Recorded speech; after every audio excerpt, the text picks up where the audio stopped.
Great. Okay, welcome everyone. Welcome to this webinar on resident engagement beyond consultation. As some of you probably already know, my name is Laura. I lead the business operations for Citizen Lab in the UK. We are an impact-driven company and we provide local governments and public organizations with an online resident engagement platform. If you're interested in finding out more about how we can support your specific project, please don't hesitate to get in touch either by email or to request a demo via our website. I will, of course, drop my email in the chat just in a few moments. It's great to see so many of you tune in today. Most of our attendees are local councils or engagement practitioners, which means that you've all engaged residents in the past. Today, we're interested in looking at how we can do more than simply consult residents, how we can make them active and engaged participants in our local decision-making processes. So the focus of the webinar is really to share a few insights on best practices, maybe a few tips from Chris. She'll be sharing a few examples so that there's something that you can take away with you and hopefully incorporate it in your day-to-day work. Just before I introduce Chris, a couple of housekeeping rules. So in terms of regarding the structure of the webinar, you can expect a very quick introduction of our guest, followed by a sort of informal fireside chat with her about engagement beyond consultation, and then we will wrap it up with a session of Q&As. Don't be shy, post your questions in the chat, and whenever we get to the Q&A session, we will cover all of them. Finally, the webinar will be recorded and I will be following up with an email to all of those who registered either by the end of this week or early next week. And now, without further ado, let's present our guest. Let's introduce Chris. So hi, Chris, how are you? Yeah, I'm good. How are you doing, Laura? I'm good, thank you. Good. So Chris is our very own government success manager working with UK and US customers. She has very interesting experience. She'll tell you about this in a minute, working with the Scottish government. So maybe Chris, you can maybe just start by introducing yourself, just telling us a little bit more about your background, the work you've done with online resident engagement in the past, particularly in the digital sphere, and what led you to work for an organization like Citizen Lab today. Yeah, absolutely. And thanks, Laura, for having me here today. I'm the government success manager at Citizen Lab, supporting the UK market and US market. So I recently joined Citizen Lab earlier this spring. So I think it's 6 months now. And I was really moved by the opportunity to work with governments to help achieve their public engagement goals. And I think Citizen Lab is really unique in that there's a really strong focus on impact and working in partnership with local governments to achieve positive results, rather than just like giving a platform over and saying, have at it. So prior to joining Citizen Lab, I led the digital engagement team at the Scottish Government. I was there for nearly 7 years and worked directly with policy teams to design and deliver their public engagement strategies. This really had a heavy focus on consultations, where I delivered over 500 public consultations, ranging from small stakeholder topics like on animal health to large public interest topics, such as coming out of lockdown with the pandemic and same-sex marriage. And along the way, I really had a focus on moving beyond consultation, moving beyond the traditional survey method and looking at what methods would be most appropriate for the types of input and feedback that policymakers need to inform their decision-making. So really happy to be here today. Lovely, that's great. Thank you so much for that introduction. I actually didn't know you had done 500 consultations with Scottish Government, so pretty impressive. Maybe we can sort of ease into the conversation by starting to talk about current trends in digital engagement. What are some of the topics that councils are currently having a focus on in terms of engagement, and how do they engage those residents? Yeah, so I think digital engagement has really come to the forefront since the pandemic. It's something that's been around for nearly a decade, looking at using digital tools to facilitate conversations with residents. And I think the pandemic, as much as it's been a terrible thing, it has also created a strong desire for government leaders to embrace technology to overcome some of the challenges and seek new opportunities to improve how governments and citizens interact. So what we're seeing is a move towards more inclusive and online methods of engaging. And the topics can range from like what I mentioned before, like really bespoke, stakeholder focused things to, looking at the future vision for cities and councils, particularly with like COP26 coming up, where we see a lot around climate change. How can we make our cities greener using more active transportation? How can we clean them up? And then I see a lot in the United States and even in the UK is how can we allocate funding to improve our cities and municipalities. Mm. That's really interesting. Thank you for that. And so maybe because this webinar is all about engaging beyond surveys, beyond pure consultation, I think you wanted to share a few slides, if I'm not mistaken, about the methods that councils are using to sort of engage residents across different topics when they feel like surveys are not necessarily sort of empowering enough to give residents a voice in that decision-making process. Yeah, absolutely. Let me just pull this up.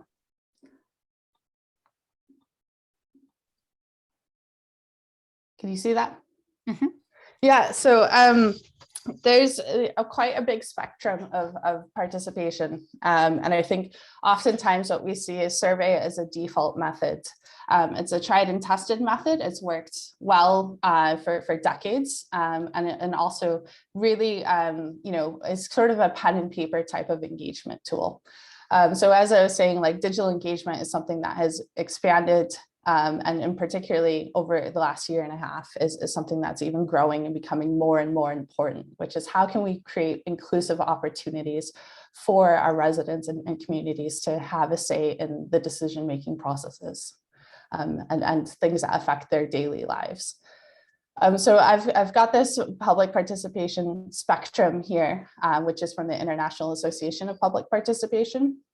And it really looks at 5 different levels down, like beginning with informing is telling your community about things that they need to know, all the way up to empowering them, giving them the opportunity to actually have like set the agenda. And within there, there's still consultation and survey, which is extremely important and a valid form of engagement. But there's also looking at more, participatory methods, including budgeting, crowdsourcing, looking at giving the community more of a dialogue in the process rather than a one-sided, we have a set of questions and we're looking for answers from you. And then, it goes behind closed doors. Some analysis happens and a report comes out months later. So I think at Citizen Lab, we really look at how can we use this entire spectrum and find the right methods that will work at any given point, depending on the needs for your consultation. And I think that's important. There's 2 sides to public participation. There's what is it that you need to know as a public organization that you need to hear from your community to inform that decision making. And then there's what stake do residents have in that decision making? What's the incentive that's going to get them inspired to want to engage and share their views with you? We all have busy lives, and it's difficult to find the time to share your views on what do I think about the future of my council. And so using digital methods is a really great way, because actually, if you're sat in front of the TV, having scrolled through Netflix for 20 minutes trying to find the program that you're not going to watch, you have the opportunity to actually share your views on what's happening in your community, rather than having to be in a certain place at a certain time in person. So the opportunity to augment and build off of public participation is huge. Wonderful. Was there anything else that you wanted to share at this stage? I know you have examples to follow, but we're going to cover those a little bit later for each one of those stages. Was there anything else that you wanted to sort of add to that? Yeah, so I think one thing is considering genuine public participation is that you can't just participate for the sake of it. It shouldn't be a tick box exercise, but actually it should be something that is like thoroughly considered. And so one of the things that is sort of law in the UK is the gutting principles. And what this stipulates is that your proposals still have to be a formative stage. meaning that you can't have already made a decision before you go out to engage the public. You need to actually give them an opportunity to have a valid participative process in it. You also need to give people enough information so that they can make an informed decision. You know, if they don't understand all the pros and cons, they're not able to share their views in as valid of a way. So that information is extremely important. And then the next thing is, you know, they need time to consider the proposals and the options. And then finally, you need to actually give consideration to those responses and to that engagement process. You need to be able to demonstrate that you've considered these things and it's not just, you know, a tick box exercise. Would you say in your experience, in your previous jobs, but also current position, that council sort of know about those guiding principles, that they are applied even before they go and design their consultations, or is it something that you sort of find that you need to work with them when you start using the platform? Oh, that's tricky. I think most participatory processes, including consultations, do come from a genuine point of wanting to hear from the community. And so that oftentimes these things are considered, but we do have loads of examples of where the guiding principles haven't been upheld, and there have been cases of judicial review. And you can research that and see why those things came to pass. But for the most part, I think that public engagement is often quite genuine, but it can be difficult, particularly around statutory consultations where there's a requirement to consult. And maybe the opportunity to influence the outcome is quite minimal. Yeah, that makes sense. Great, that's really good. Was there anything else you wanted to share? Or shall we move on to the next topic, which is about more kind of challenges and barriers and why councils are maybe a little bit reluctant to move beyond consultation? Yeah, let's move on. Okay, let's do that. So what can you tell us? I think that at least from my experience, what I see sometimes is that surveys are a bit of a safe space for councils and public organizations. It's an easy way to consult the public, to get their feedback on certain topics.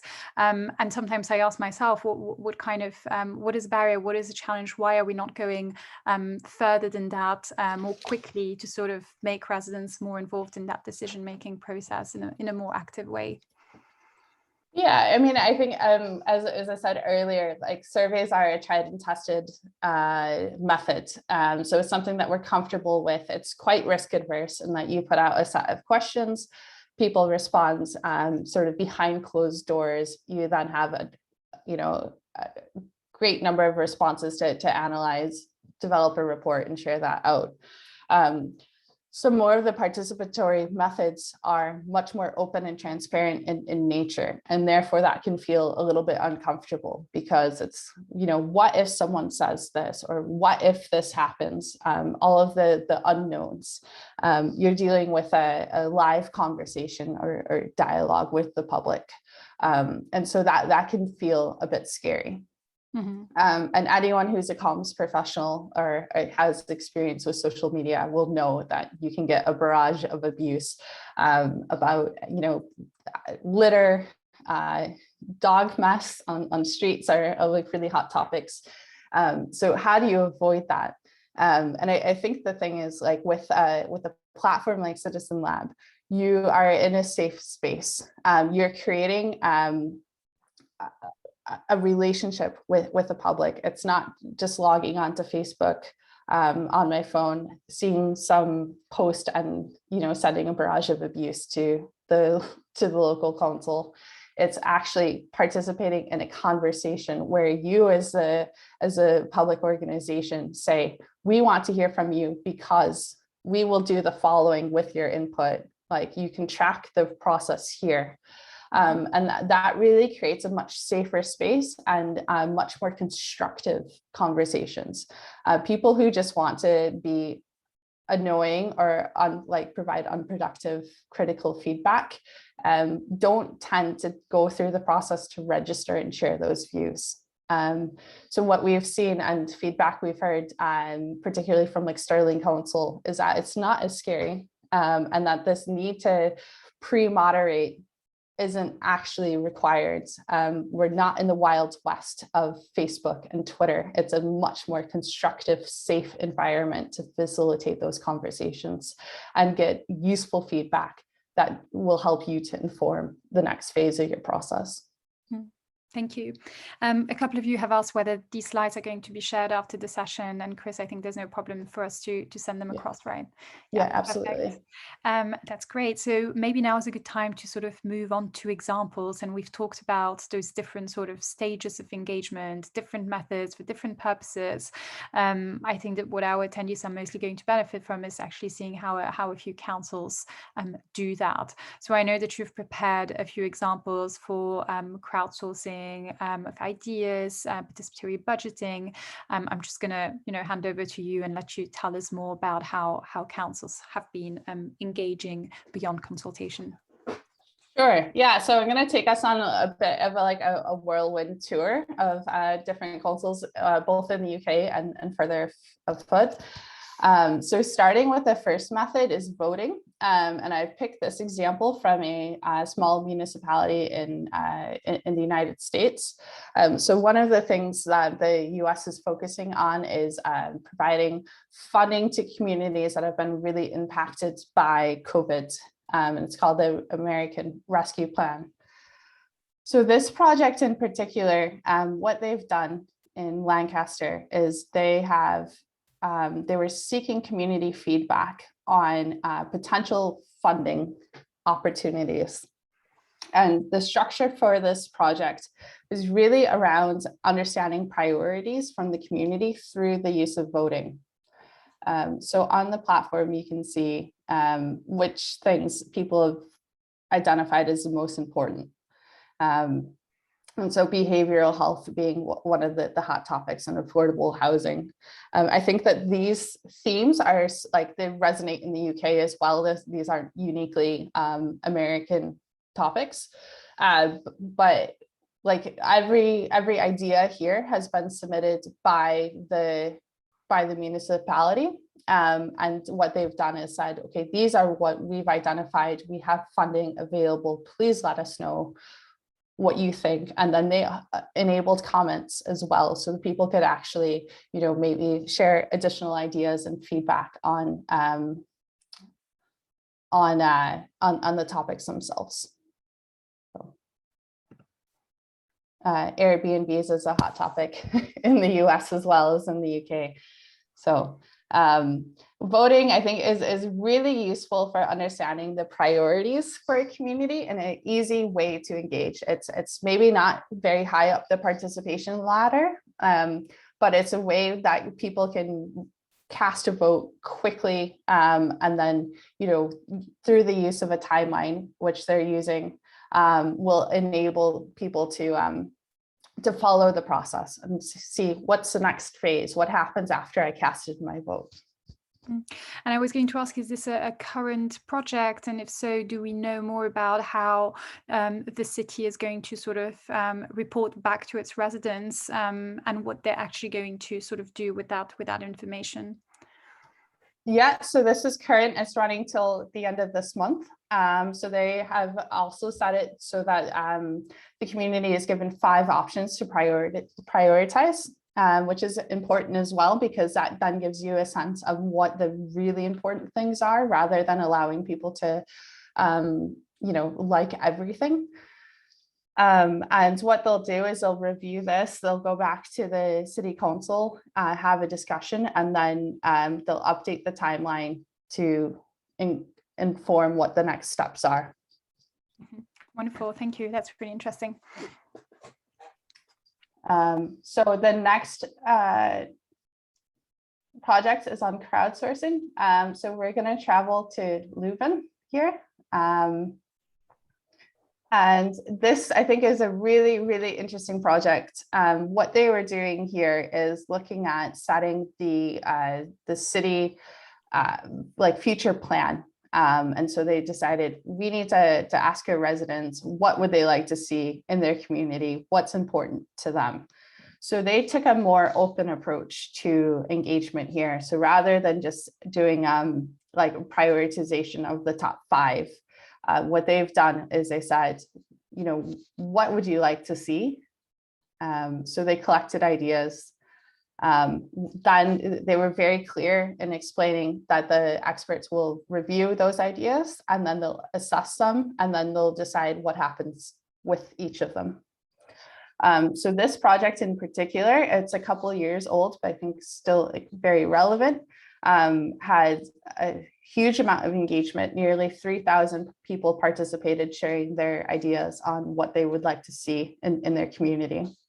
And in that as well, they left open the opportunity for people to like, dislike, and comment on ideas that were submitted.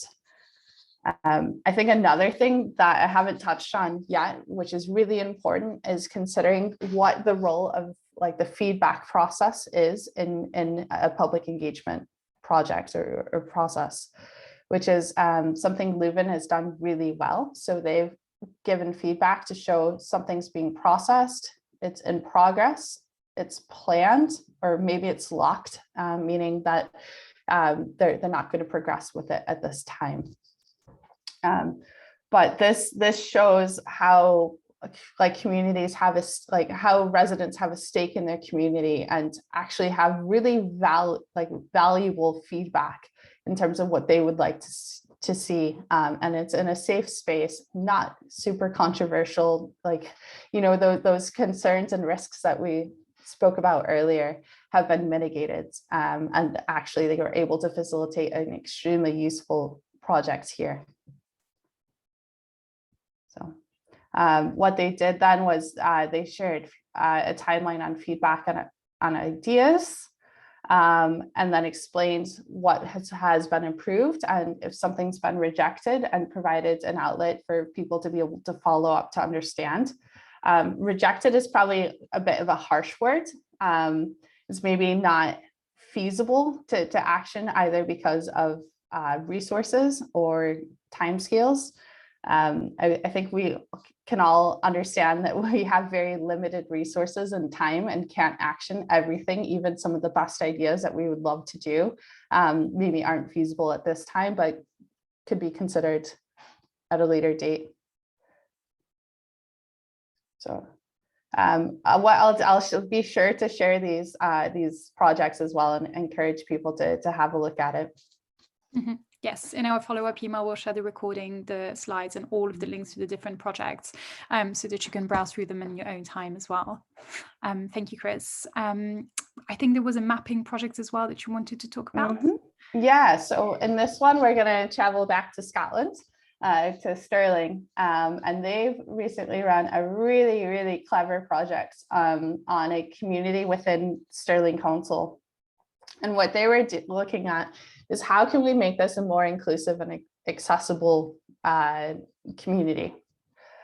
So they've provided some clear background information. So going back to the gunning principles, is that there's enough information for people to understand what's at stake and what's being looked for. Some cute little maps as well, just to outline the community. They explained what this master plan is, and then what they've done. So there's also some links here. They shared a map and said, we want to know where you find it difficult to walk or cycle or push a pram or wheelchair in this community. And by way of identifying these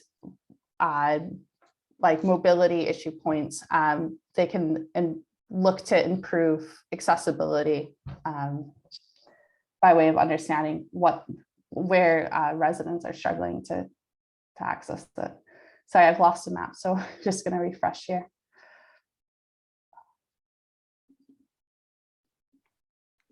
So they've created an outline, and you can see that there's quite a bit of engagement, and each of these is a different idea that's been submitted by a member of a resident of the council, and they're all place-based. So it's really useful because it provides a high-level visual overview of where people are struggling to get around and where resources should be allocated to help them be more mobile and accessible.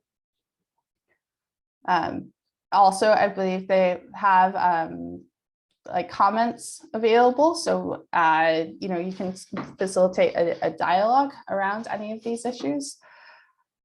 And yeah, so it's quite a clever use of mapping. And yeah, people can add at any point where they would like to see something addressed.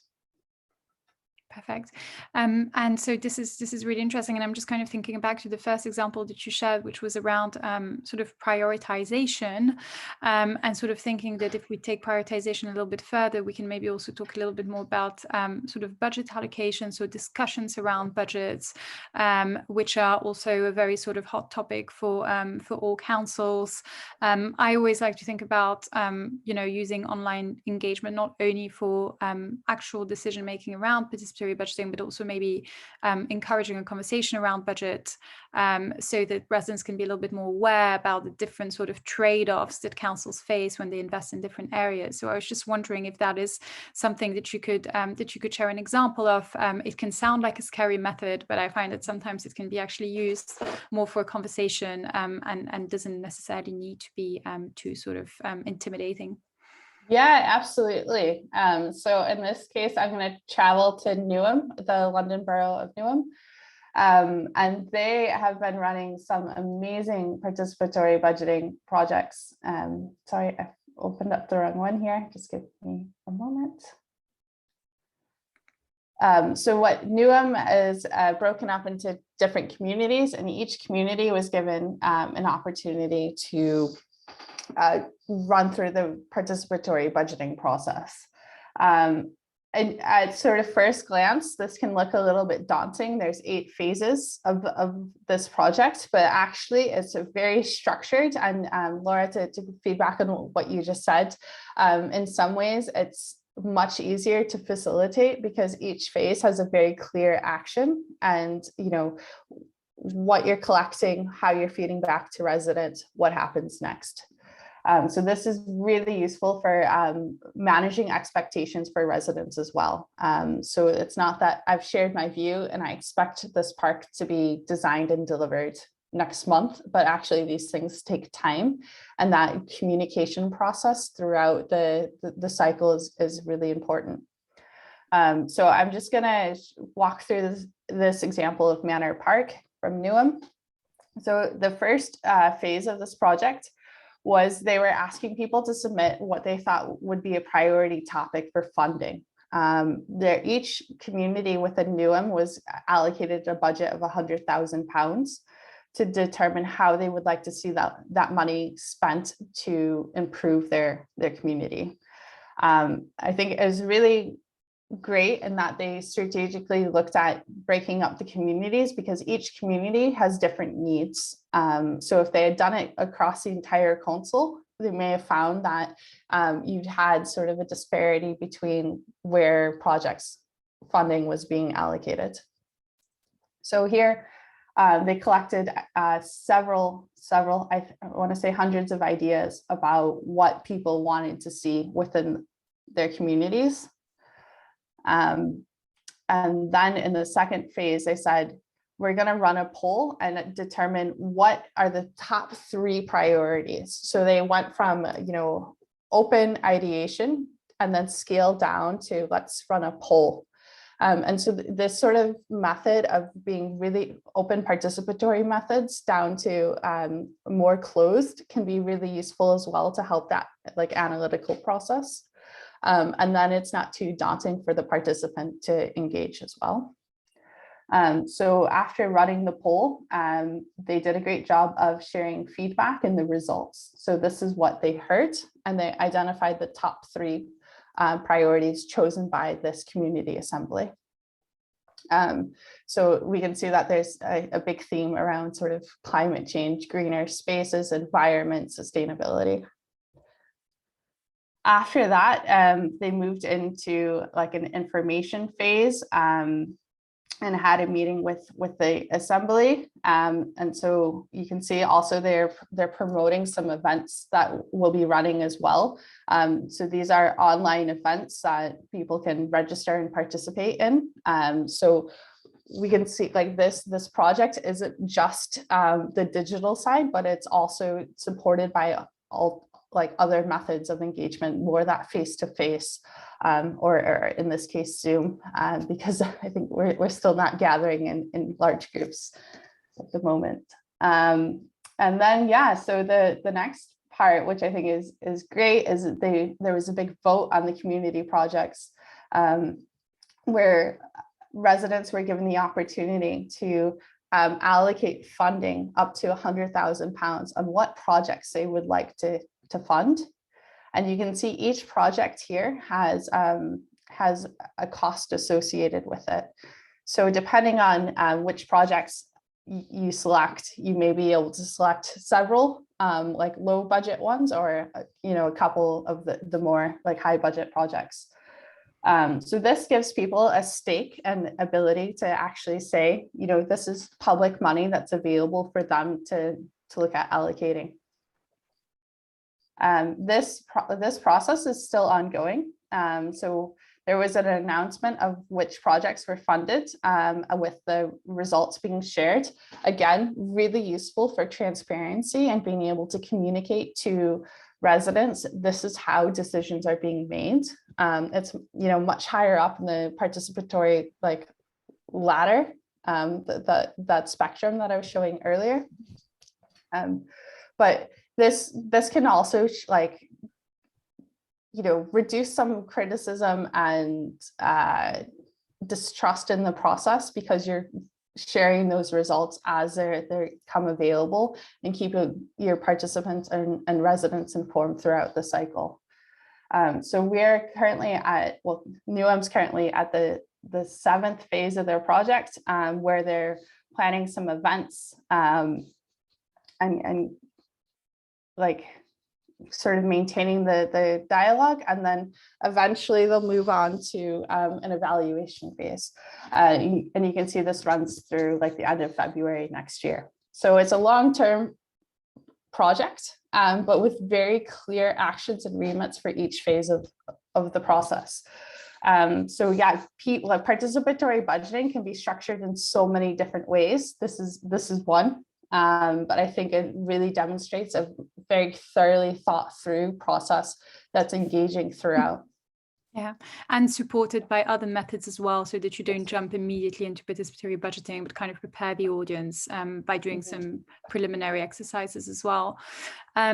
And that kind of leads actually nicely to my next question, because we've looked at different methods. So we've seen how we can do modern surveys depending on the topics. We can do mapping, we can do participatory budgets, we can do crowdsourcing of ideas, questions, and so on. And my question was actually going to be if you have any tips or examples about how you can successfully sort of mix those. I think that this has actually been a great one. Community assemblies are a great example. I know that there are others around climate change, which are a common topic for a lot of councils. They're usually going to have a climate change strategy. That's a nice example of a sort of holistic project where you can engage in different ways. So I was wondering if you wanted to share something around that as well. Yeah, absolutely. So I think one of the things to acknowledge as well is that not all public engagement projects are tangible benefits in terms of the allocation of funding or designing of a park. Sometimes they are much more strategic. So Laura, as you say, around climate change. And these can be much more challenging to work out. How do you structure this in a meaningful way that will be of interest to residents to participate? So for this example, I'm going to move us back over to Sterling, who recently ran a really good project on the climate and nature emergency. So they decided that it would be really important to have mixed methods. So rather than just saying, we want to run a survey, survey consultation, actually, we want to give people the ability to, share their views quickly through a poll. So this is one of the lower level engagement opportunities where they asked for feedback on their strategy, just through polling. Alternatively, they said, there might be people who have, more interest and want to like dive in deeper and share more like qualitative feedback. And so in this case, what they did was they used ideation and allowed for people to share comments on key themes that exist within their strategy. So this is, again, really useful for them to get some richer, deeper insights into the strategy. So again, depending on your interest level, you can determine like, I want to complete the poll and the ideation, or I just want to do one or the other. Yeah. And then the third was that they offered a survey as well. So all three of these things were operating like simultaneously, and they were able to collate all of this information to inform the climate and what is that? Sorry, environment and nature emergency strategy. And I like the contrast between Newham and Stirling, because with Newham, you kind of see that it's a very sort of thorough process where you bring probably the same group of residents, because usually in a community assemblies, there will be selected people or a certain number of residents that will be taking part. You're going to take them through a whole kind of process and engage them in different ways, whereas this one is much more accessible, more simple, as you said, ran simultaneously, which means that I could, for example, go and just do a poll if I'm just, quickly interested to participate, but equally I could take a lot more time and provide a lot more qualitative feedback. So it's a nice contrast between both projects in terms of mixing methods and how you can do that depending on your objective. Yeah, absolutely. And the example from Newham was a timeline. So there were different phases, whereas this example from Stirling is looking at different projects and each project having a different participatory method. Yeah. Lovely, perfect. That's really interesting. I guess on my end, I just had one more question, and I think that we have a few questions from the audience as well that we can get through as well. Actually, two questions. One is more around if, let's say, a council is used to doing a lot of survey consultations, what would you say are some of the easy policy fields to start working on with other methods? What can we, to kind of experiment, gain experience, and then be able to apply it to more impactful projects as well? So I guess it's a bit of a tricky question, Matt, because it depends on what the stake is and what is a sort of up for grabs with the council at any given point. I think oftentimes if you want to move beyond surveys and don't have a lot of experience with it, I'd recommend starting with a small participatory project. Something that's tangible can go a long way, because that gives you the opportunity to demonstrate the process to your residents. So they can see how that process works and they can see the outcome at a later date. Strategic consultations can be more of a challenge because it's more difficult to be able to demonstrate the impact.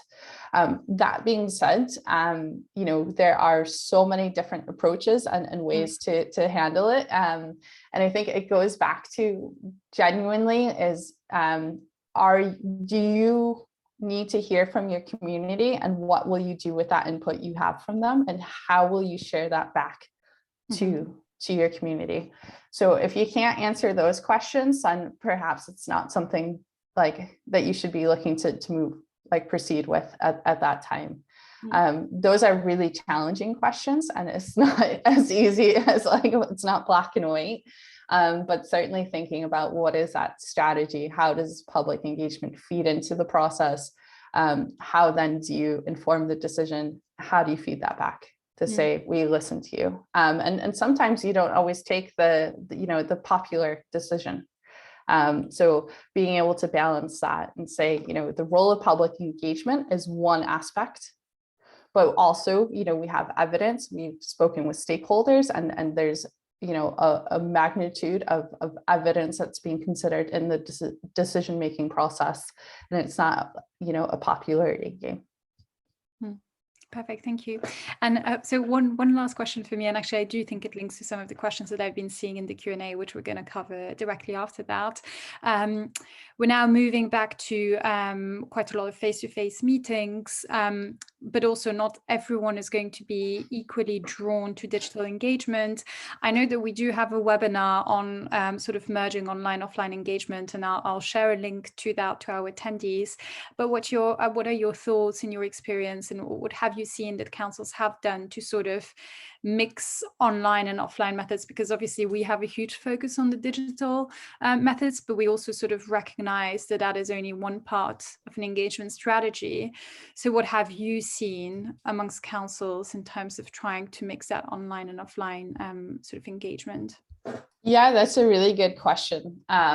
So I think looking at how to blend those methods can seem a little bit daunting, but actually you can. It's not as challenging as it may seem from the onset. So if you're running a town hall event, a face-to-face event, so it's a time and a place, how can you make that more open and accessible to your residents for people who are unable to attend that type of event? So the ability to record it, can you like crowdsource questions or ideas from your community before that event? How do you feed back, the outcomes or the key points that were discussed at that with your residents? So this is where like having, your Citizen Lab platform can be really useful, because if you're recording what's occurring, you're able to then, share that on your project page and give people a place to go to. Because let's say if I'm really interested in my community's infrastructure plan, but I'm unable to attend, does that mean that I'm, discarded from the process? How can I ensure that my voice is included? So really looking at, well, what other opportunities are you going to create? And I think, my ethos has always been digital engagement should augment, existing participatory methods, especially face-to-face. It's not about replacing, but it's about building on and increasing accessibility and reaching a wider audience. With that said, like with the, with your platform, you can also promote events. So I showed an example of Newham, who will be running some more time-based events to facilitate a conversation. So, how do you it's looking at the feedback you received. You upload ideas onto your projects. This is what we heard, and open that up to a wider audience and ask, is this accurate? Are we missing anything? Let's have a conversation, and you can extend the period that runs so that it's more accessible for more people to participate. Perfect. Lovely. Thank you so much. It's been super informative. Thank you for sharing all of that information. We have a few questions in the Q&A. I don't know if you can see them as well, Chris, but I'm not sure if the attendees can see them, so I'm just going to read out a few of them, and then you can maybe have a go at answering them, and I can as well. The first one is, what are the tips to make information for engagement with citizens simple and understandable? Do you focus on that? To make it simple and understandable. So I think, first of all, it's using plain English. So it's like, I think, and I know I'm guilty of it from my civil servant days, is you're so close to a policy and you don't realize that the language that you use is inaccessible. And I know in the public sector, we love acronyms. But does the average person know what that stands for? So I always like to think, can I have a conversation with my next door neighbor about this topic, and will they understand what I'm talking about? If that sense check fails, then it's maybe worth going back to the drawing board and looking at what is the approach. I think the second part is, thinking about that timeline, which is, this is the first phase as we're asking these questions.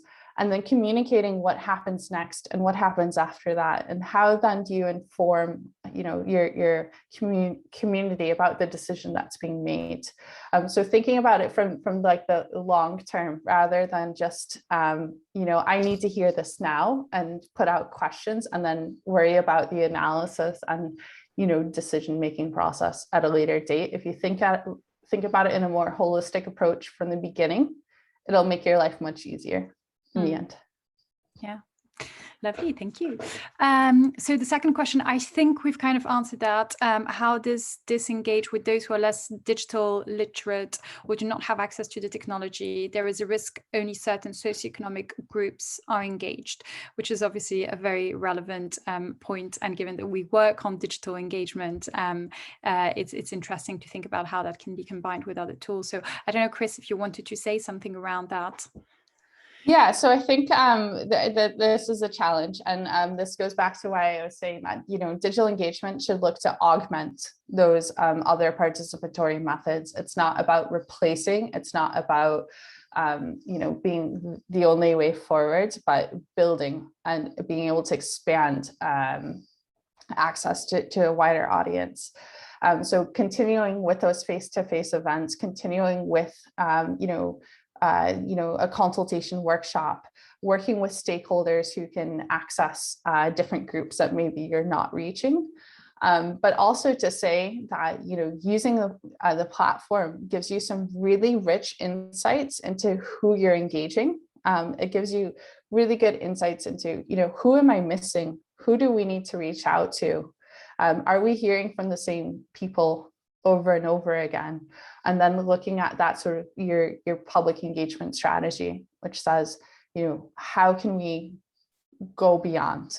But I think, through, the pre-digital, consultation survey-based methods, there wasn't a whole lot of insights into who people were, who was being excluded.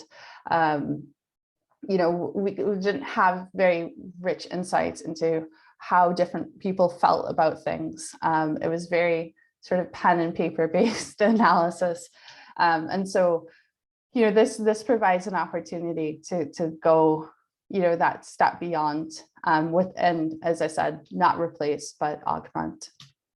Perfect, thank you. That's great, and it's actually answered the second question from the same person as well, because they were asking if what do we do if how do we know if it's the same group of people submitting responses? And of course, I think we all kind of agree that digital engagement is not a panacea. It's not suddenly going to help you engage with all people in all kinds of way. It's just going to be a way to augment that engagement, as you very sort of accurately said, Chris. And at least it's going to give you that opportunity to actually understand who you're engaging with and have that analysis and be able to engage with those people who are less active in a different way. And it's something that we sort of actively think about with our customers. And I will share a link to that webinar, which we did around merging online and offline engagement, so that you can sort of contribute to solving that problem as well. Let me just see, I think we have 10 more minutes max, but we have a few more questions, not too many, so I think we'll be done just in time. Actually, one of those questions is the same about reaching the digitally excluded. If you have any questions, any of you, about those topics, feel free to drop us a line as well, and we can see if we have more resources to share with you. But I'm going to move to the next question now. Are there any best practices, good examples of raising initial awareness of the opportunity for citizen engagement? In my experience, I have found out about them by chance, word of mouth, and usually when it is too late to constructively participate. That's an excellent question and something that we try to work on with our customers during the onboarding phase, actually. So Chris, maybe you can tell us something about what usually goes wrong, so that doesn't happen and there isn't that communication with residents, and what councils could maybe think about doing, or organizations could think about doing, in order to improve that, because it's definitely a challenge. Yeah, thanks, Alex, for that question, because I think this is always a challenge, which is around promotion and raising awareness. It's great. You can have the perfectly designed public engagement exercise, but if no one knows about it, it's going to fall flat. So how do you ensure that people know that this is occurring? And I think it's going to vary a bit depending on the topic and who you're looking to engage. But oftentimes it's about getting buy-in from comms early. Using social channels. Do you need to put some press out and get it through the media? So like, more traditional methods like newspapers, things like that. What role do your stakeholders play in helping to promote this? Asking for them to get involved and early to share that this opportunity is occurring. If it's a place-based exercise, can you put out promotion like on lampposts or at bus stops where there's high footfall? Thinking about who needs to be involved? How long is this process running? Maybe you need to extend the length that it's running so that more people have an opportunity to have a say, because I think that this does happen, that someone finds out about something and they're a day late or a week late, but still have like a strong view that they would like to have included in the process. So yeah, I think it's not easy. It's a bit messy. We do have a really good communications guide that we can share after this webinar today as well, to look at what different types of methods. But I'd always say get your comms team involved early, and get that buy-in and get your stakeholders on board. And the final point I'll make on that is having a really good call to action, which is for your residents. What are you asking them to do and how are you presenting that to them, so that they understand what the opportunity is, and that it's clear to them what they have, what they're influencing. If that's not clear, there could be a really great engagement opportunity, but no one's coming to the table. Perfect. Thank you, Chris. That's great. We have one more question for now. Do you have examples of stratified engagement with residents? This is for someone who's looking to engage with a small fragment of the total population. So Chris, shall I let you have a go at that? Yeah, so this is this in some ways is almost easier because you know exactly who it is that you're trying to reach, and in some ways much more challenging because you need to get the word out to them. So if it's a housing service, I think it goes back to that question that Alex asked, which is, what channels do you have to communicate with them, to inform them that this opportunity is taking place and how they can participate in it. So if it's a housing service, you probably have, buildings where you can put signs up. Also looking at blended engagement, which is, running face-to-face events where people are rather than asking them to come to you. And then also just through the use of like the Citizen Lab platform is with the project structure is making it so it's only accessible for those residents, and that this isn't something that's community wide. So you can consider your tone of voice. How are you targeting these people? How are you communicating to them that this opportunity exists and what it is that you're looking to hear from them? And it's something that we offer through our project design workshops, is thinking about how best to structure this, particularly for those very specific households that you need to target. Wonderful. Let's just take one more question on, and then we're going to wrap up. So someone asked about consultation partnerships. Feel free to drop us a line. We do have material to send on that around partnerships. And the last question, which I think is quite nice and interesting, is do we have any experience engaging children and young people? The first thing that I'll say about that is that we also have a webinar on youth engagement with a Scottish council, which is really, really interesting. So I'll definitely share that afterwards as well. But we also have projects around youth engagement. So Chris, I don't know if there is anything that you wanted to add, or maybe I can, up to you. So the first one that comes to mind, and Laura, you probably can speak to it more clearly, is the World Wildlife Fund project. That it was a huge youth engagement project. Yeah, I actually don't know that much about that one specifically. Okay. I know more about another one, which is also similar. Okay. We will share the link to this project. Yeah. It's not one of the examples that I usually use. The one that I use is, it's not a council. It's more of a movement, a youth movement, Youth for Climate. A couple of years ago, they basically came to us because they were quite a disorganized movement that had quite a lot of sort of unofficial members. And what we did is that we created a platform for those young people. It was back in Brussels. Through the platform, they collected about 3,000 ideas on how they could sort of improve the fight against climate change.